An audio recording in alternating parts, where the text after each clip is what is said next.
Hello there, welcome to the Big Idea podcast where we focus on food. Today we're going to have a great conversation with Bosco. Bosco is the CEO and co-founder of MOA Foodtech. MOA Foodtech is a great company out of Spain that's taking waste streams from agriculture and food production using fermentation and some interesting technologies and processes to create really high value added ingredients, high in protein. So great company, really interesting conversation. I hope you enjoy it. Let's get into it. Thank you.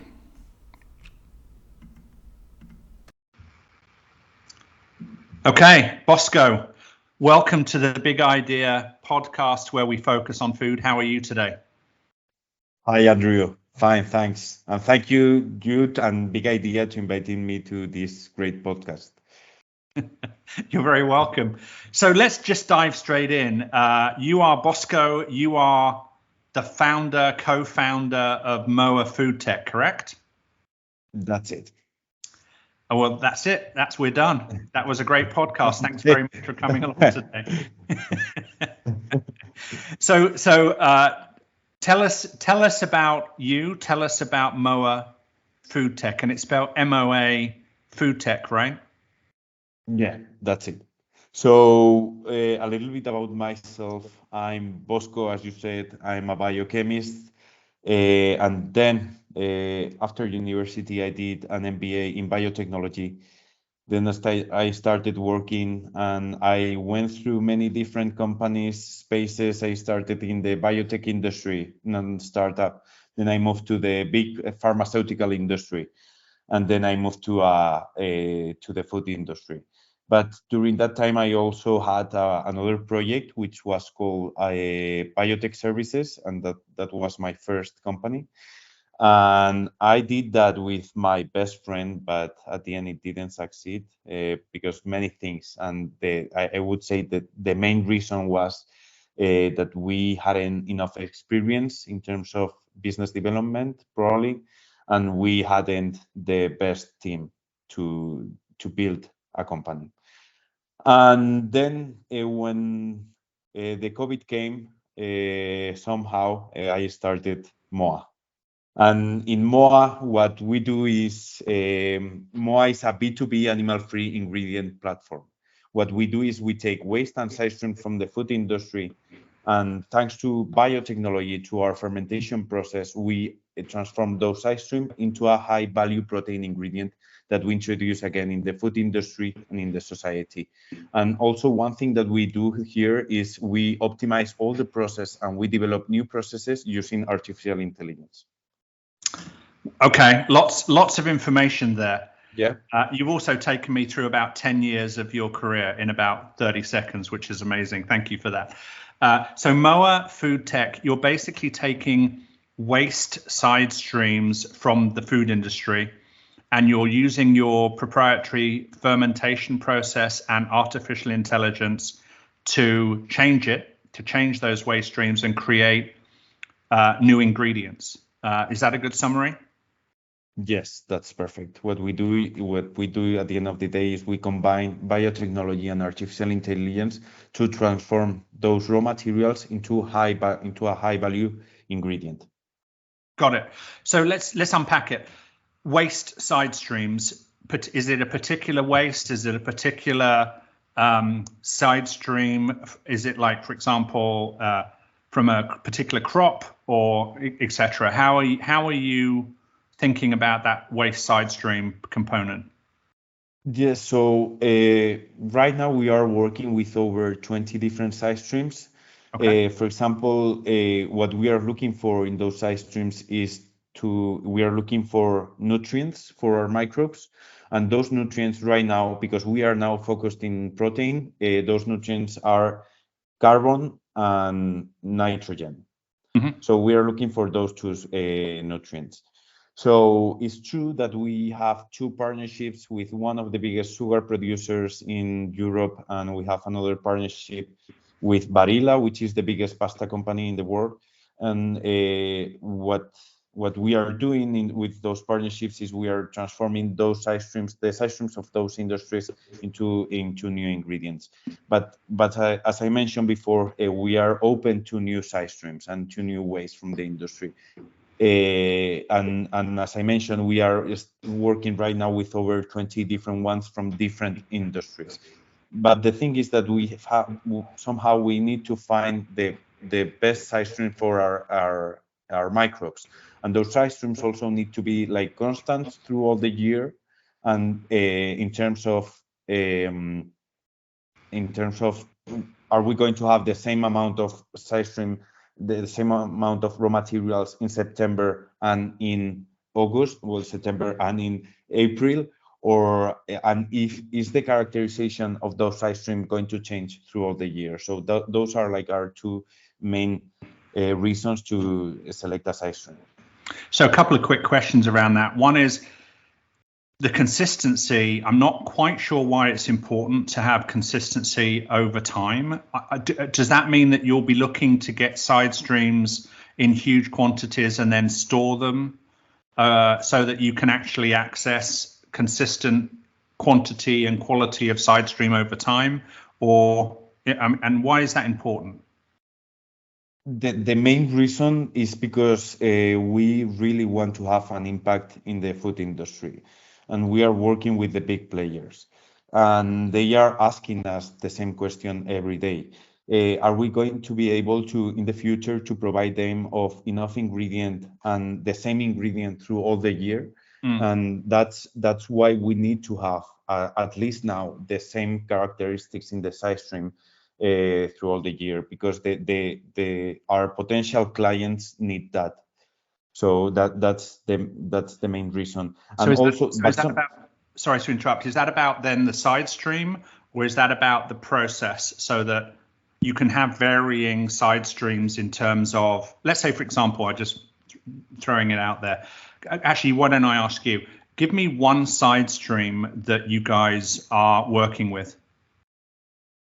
For example, side streams coming from Barilla, the pasta company.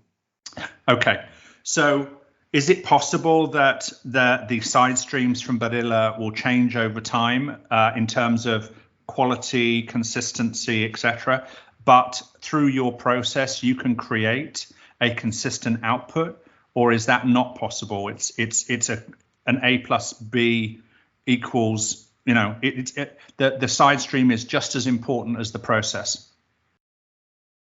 No, we can change the process to get the same final ingredient. That's also something that we can do. But for example, with Barilla, we are working with Barilla because they have the same side stream through all the year.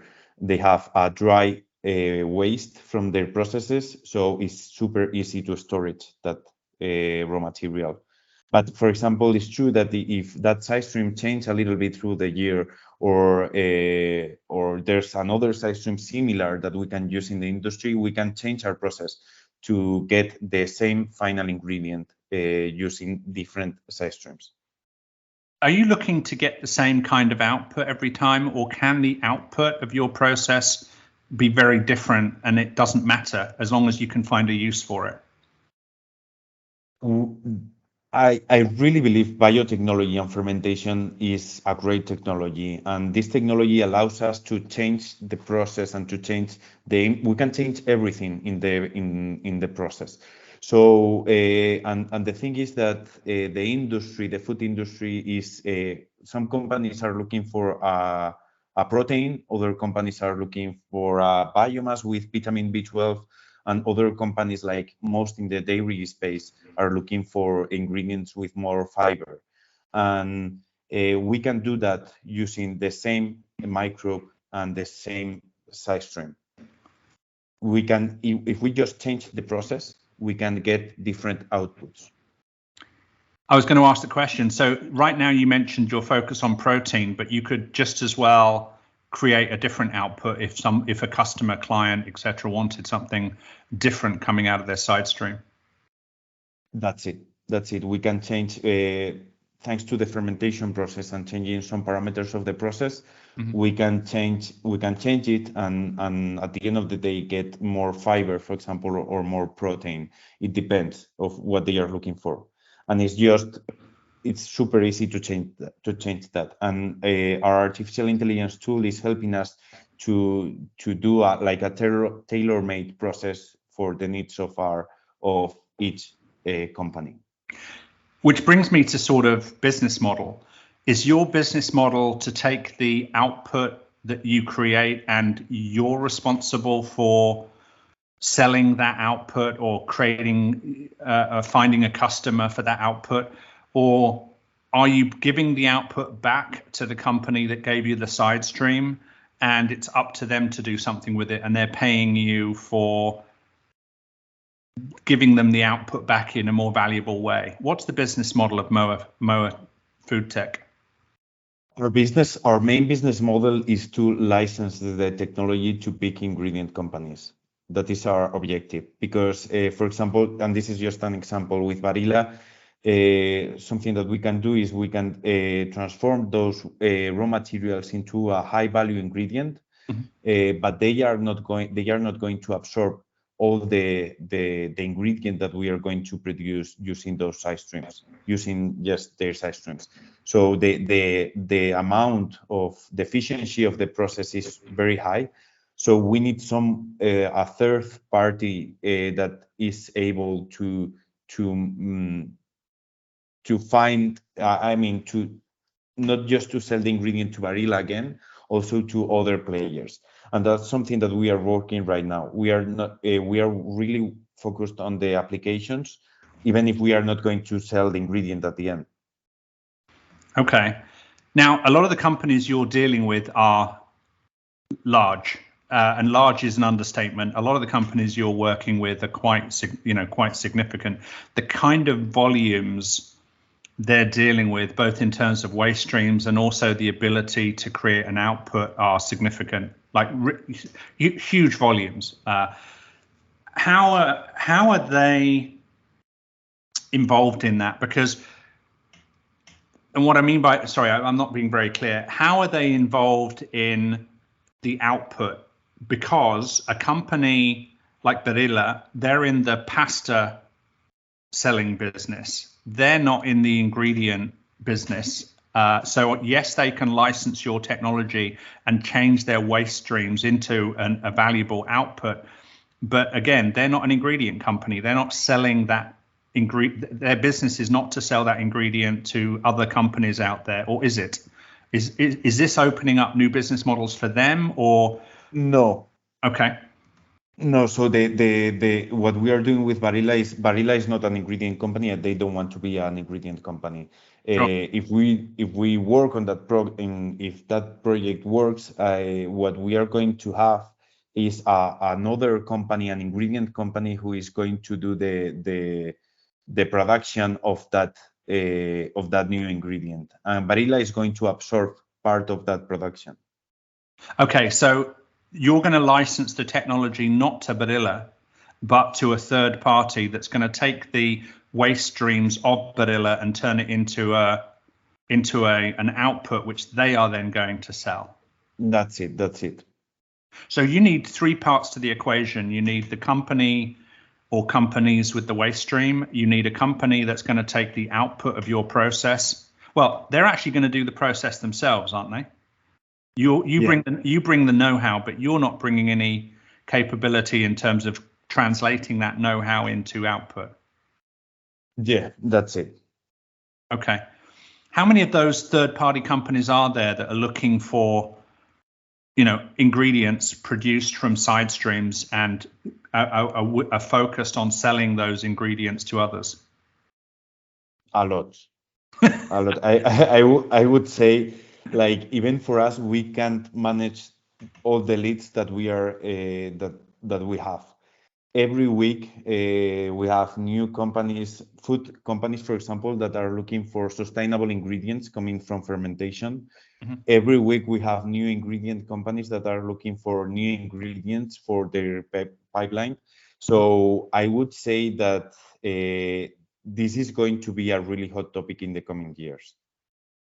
Have you found you mentioned Barilla. I'm guessing they're okay with being on a podcast and mentioned on a podcast, but are you finding are you finding other CPG companies out there are looking for ways to create added value out of their own side streams? Are companies like Nestle, not Nestle in particular, but are companies like Nestle at the top all the way down to the smaller food companies, they're all looking for ways to turn their waste into added value, sustainable products?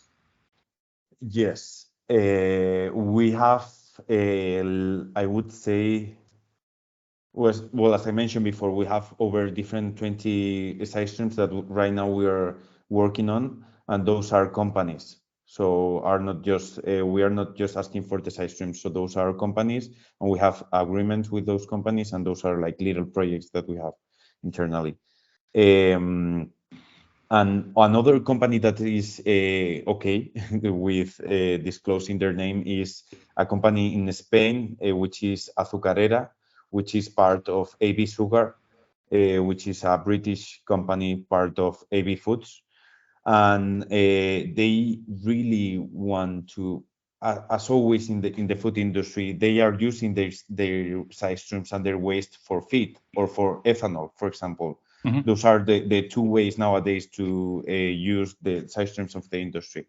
And they also are looking for new kinds of, like, what is the next step in the food industry? What else they can do with those side streams? Can they do something that is more sustainable than giving those side streams to a pig or a cow, for example? So that's what we are doing. And also we are, for example, we have another project in Philippines with one of the biggest companies in the Philippines, and they are looking for the same thing. They have a lot of waste, and they are also a food company, which is also one of the biggest retailers in Philippines. So they are looking for the whole cycle of our process. So as you go through these sort of case studies or these initiatives, these projects, I'm guessing you get a lot of data around what works and what doesn't. So, for example, you're using the side streams from Barilla, a pasta company, and because of that, you're able to create a certain output, a protein output you mentioned. That means you can go to pasta company number 2, number 3, number 4, number 5, and bring them a solution that is already tried, tested, and works in terms of changing their waste streams. If you're doing that sort of analysis or those kind of projects across multiple side streams, etc., how are you exploring how to have maximum impact across not just a particular company, but across a whole category or a whole global category? How are you thinking about that global opportunity? Well, I think the opportunity can be huge, and we are creating this database with all the side streams and with all the tests. So we have all the side streams on one side with all the ones that we are working right now, and we have been working for the last year and a half. Mm-hmm. Also, we have our microbes library with we have over 300 microbes in our library with different potentials. And then we have the outputs. What is the industry looking for?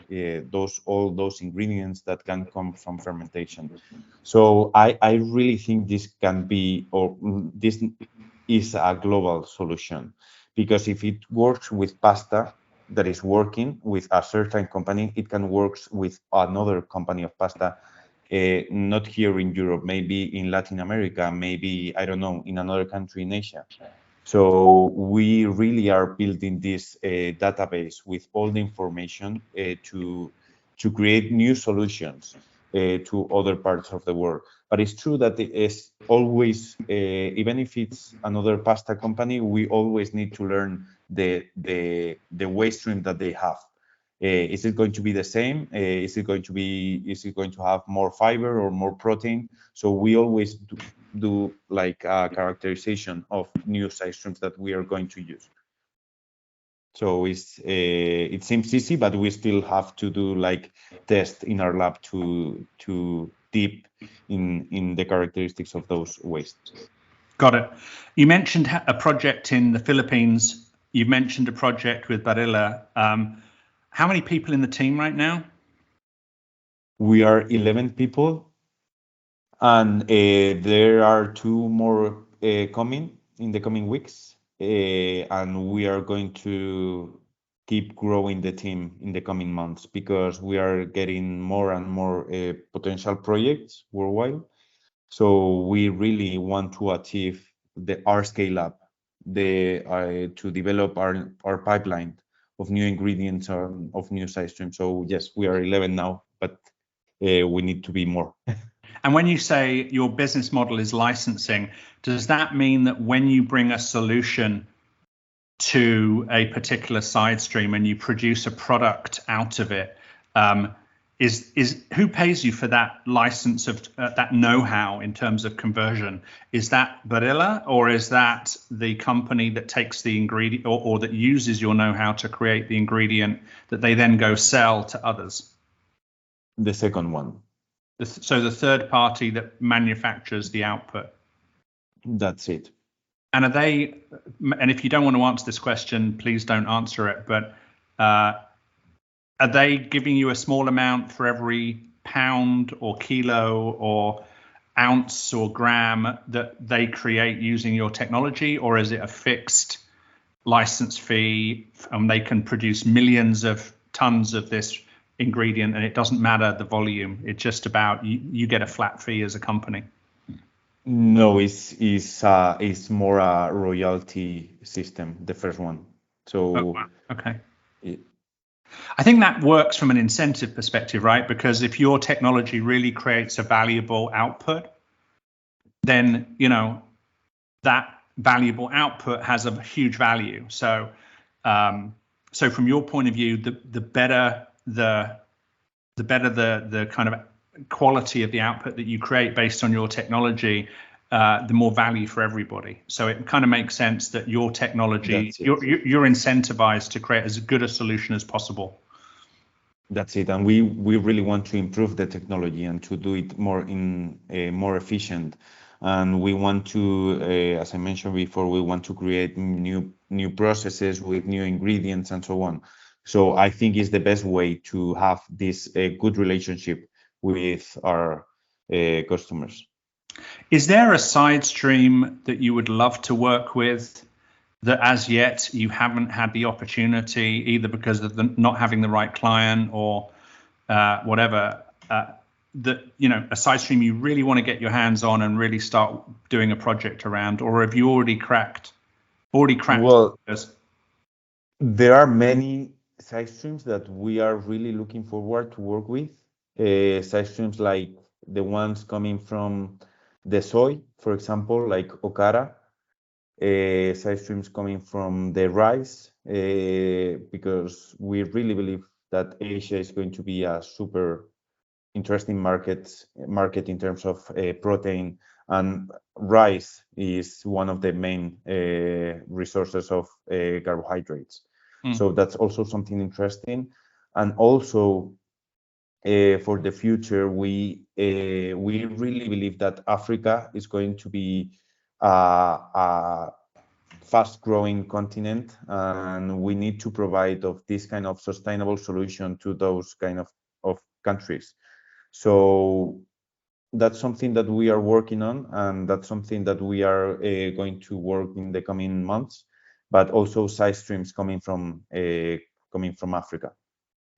That's interesting. As we're talking, I'm sort of thinking of some conversations I've had in the past, which you and I should catch up on after the podcast today.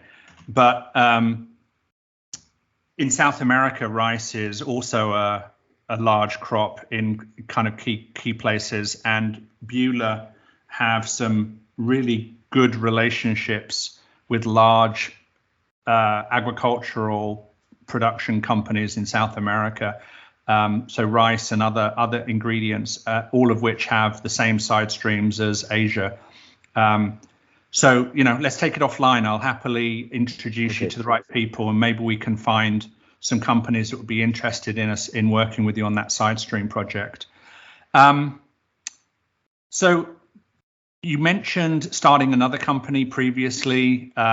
You said you and the team weren't that great at business development. One thing I've seen in MOA is that business development is actually quite a focus of yours. You've got, last time I heard, about 70 relationships established with companies throughout different industries that you're working with or about to work with or lined up to work with. What other, learning from your previous experience has guided you, I think, to some degree with MOA.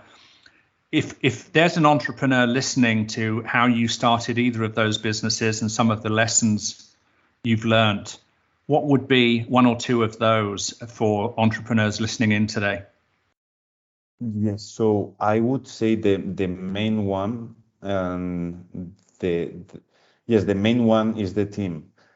So, for example, the project, it doesn't have to be yours. It's not a project of Bosco. It's a project for the world, and you need to have impact, and you need to have a global project. So you are not going to do that alone. You need good partners in your team. So that's what I did first when I started MOA. I really wanted to find the best co-founders for the project, because I really believe in this project, and I thought it was the best way to scale up this project. So I found, so my background is more in the commercial and business development area. So I needed a scientific head for the company and also a financial head for MOA. And I found I really think I found the two best co-founders that an entrepreneur can have. So I would say the main one is the team. How did you find the co-founders? Was it just, you're in a bar one night having tapas and you got talking to the guy sitting in the table next to you, or friend of a friend, or how did you find these people? So, well, all started in the quarantine. So I was sitting at home thinking of what can I do for the world and what can I do with my knowledge and with my resources. And I just started thinking with this hypothesis of using side streams and in transforming them thanks to biotechnology into an ingredient.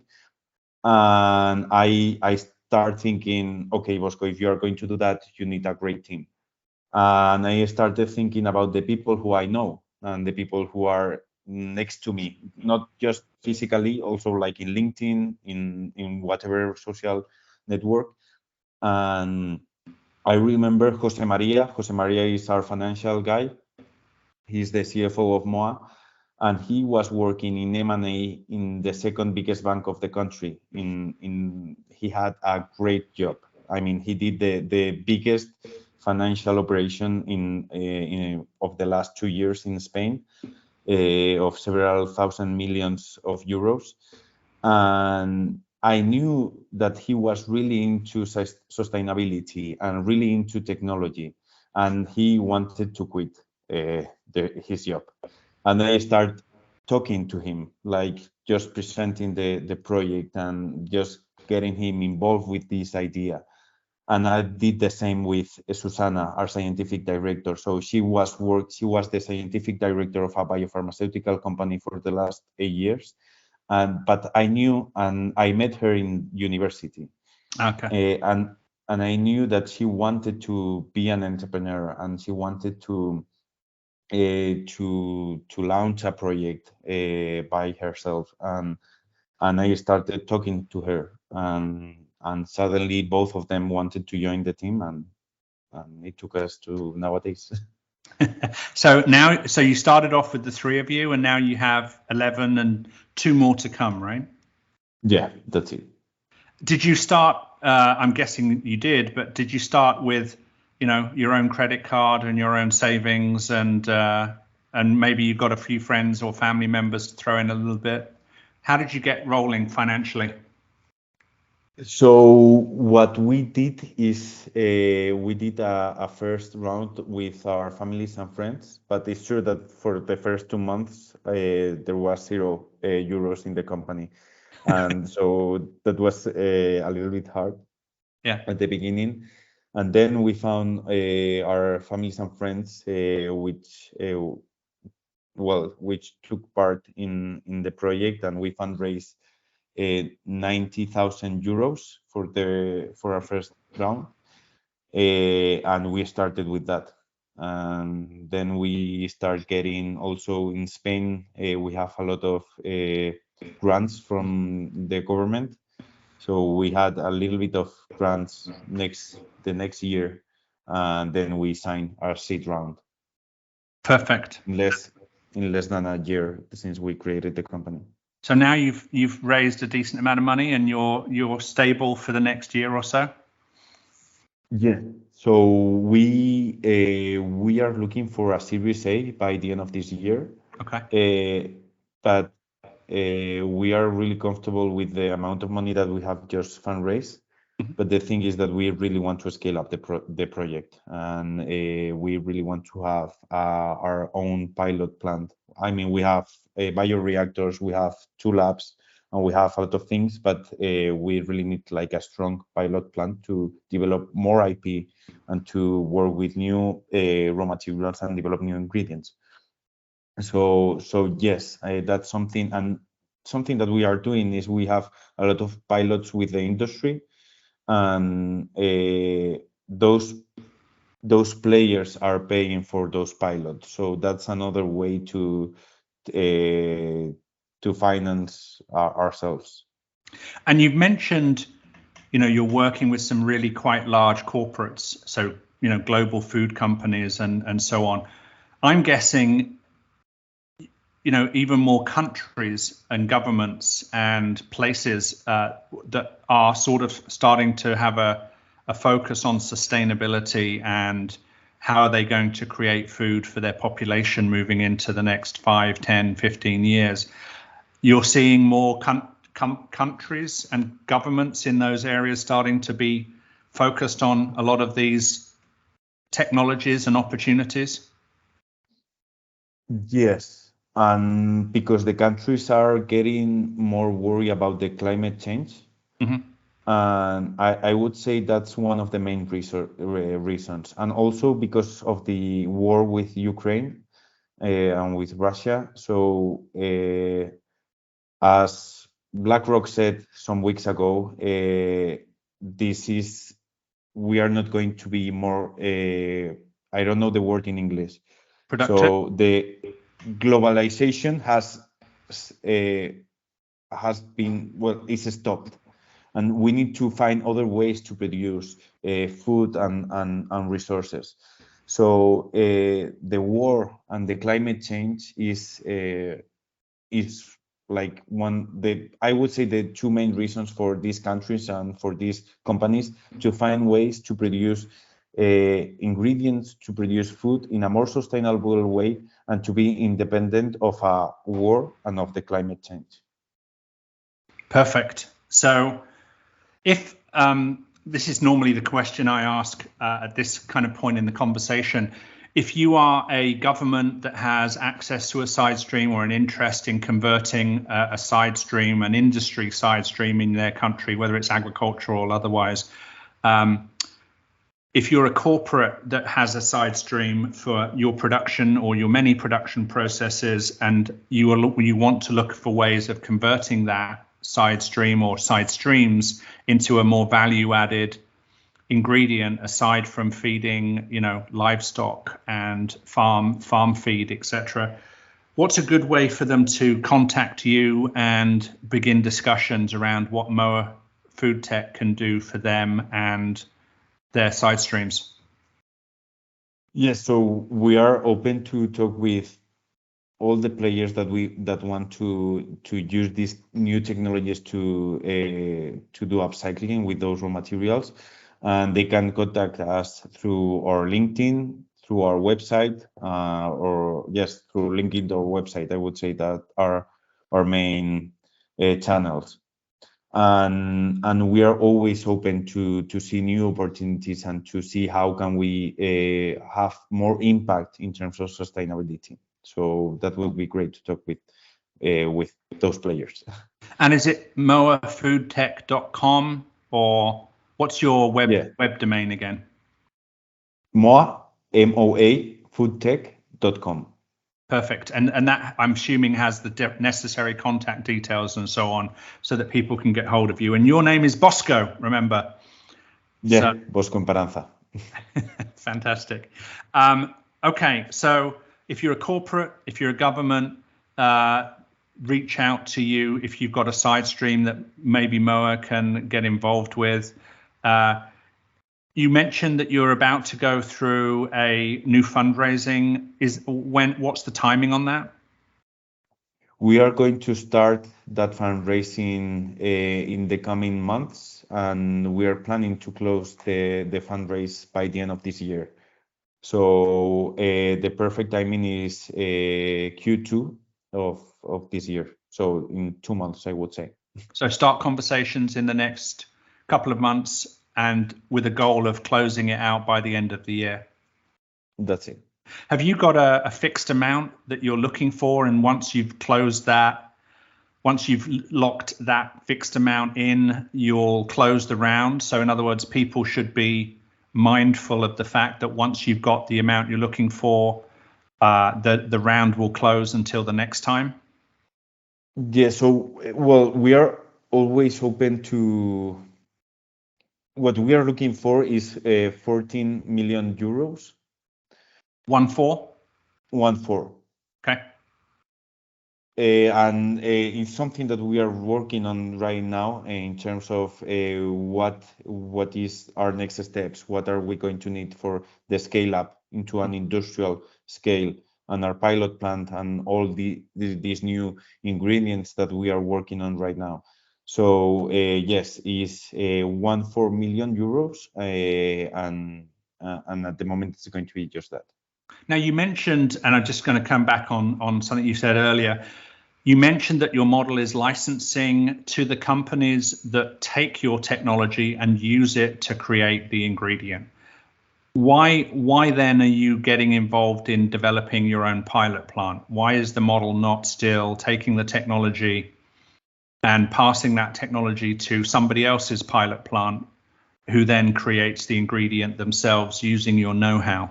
Why are you guys changing your model, or you're not, and I just didn't understand it correctly?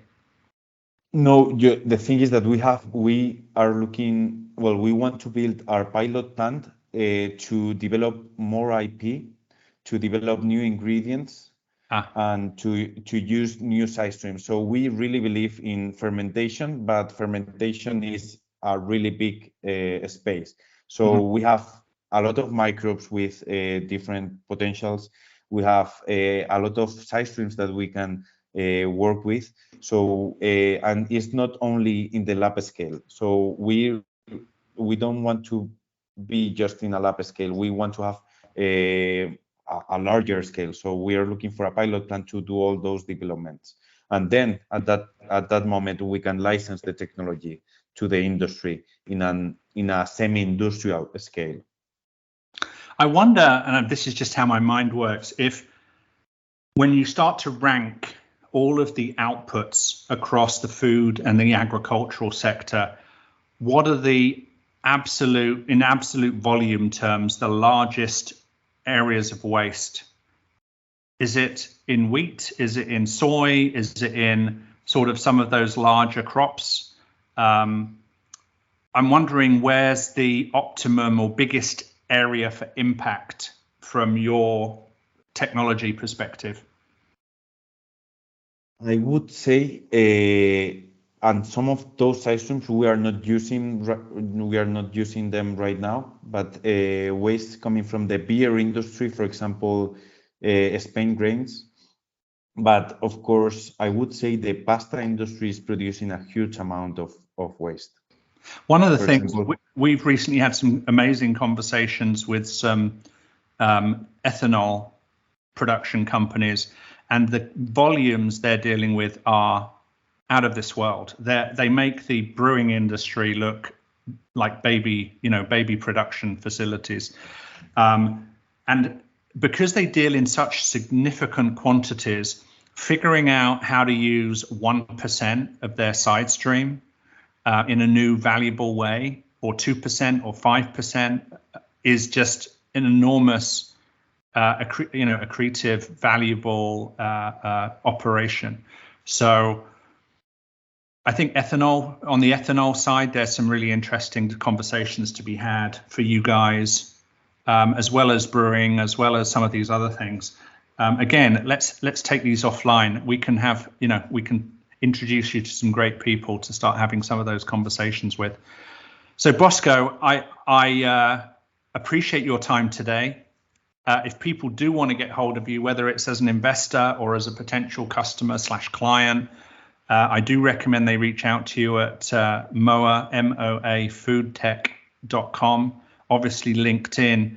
Any last thoughts, questions, things you want to bring up before we call it a day and let people get on with whatever it is they're going to do next? Well, I haven't think about this, but I would say to those out there that is the right moment to build these new solutions to transform the industry into a sustainable industry. We need this, and the society and the nature need this. And I really think it's just the right moment. So we have the technology, we have the resources. We just need more projects with more impact to transform this industry into a really sustainable industry. I couldn't agree more. A lot of the technologies we're coming to terms with and we're getting our hands around at Big Idea Ventures have the potential to positively change the world in so many different ways. Bosco, I always love talking to you. I loved hanging out with you last week in Switzerland. You lit the room up talking about MOA Foodtech and all of the things you're doing. Everybody that came to listen to you speak was just in awe of what you guys are doing, and I always appreciate the time we spend together. So thank you very much for your time today. I do hope people reach out to you and to MOA Foodtech and help you accomplish some of the amazing things you're going to accomplish over the next 5-10 years. Thank you, Andrew, and it's a pleasure to be part of this network and of Big Idea Ventures. I think is just, well, I have this here. It's just great to be part of this community. Thank you. Perfect. I'm going to press pause now. Thanks very much, Bosco. Thank you. So pause. Thanks for coming along to the Big Idea podcast, where we focus on food. So today's conversation was with Bosco from MOA Foodtech. Great person, great company. He made the point that now is the time to get involved in starting new companies, in transforming our food system, on making food available to our species for the generations to come. This is literally a transformational time in the food industry. More has happened in the last 5 years than perhaps the previous 50. So now is the time to get involved. If you have an interest in that, please do reach out to us at Big Idea Ventures or engage with this video through a comment or a suggestion. So this is Andrew Ive, the founder of Big Idea Ventures, and our mission is to work with the best entrepreneurs, scientists, and engineers to solve the world's greatest challenges. Thanks for coming along to the podcast today. I appreciate your time. Until next week. Thank you.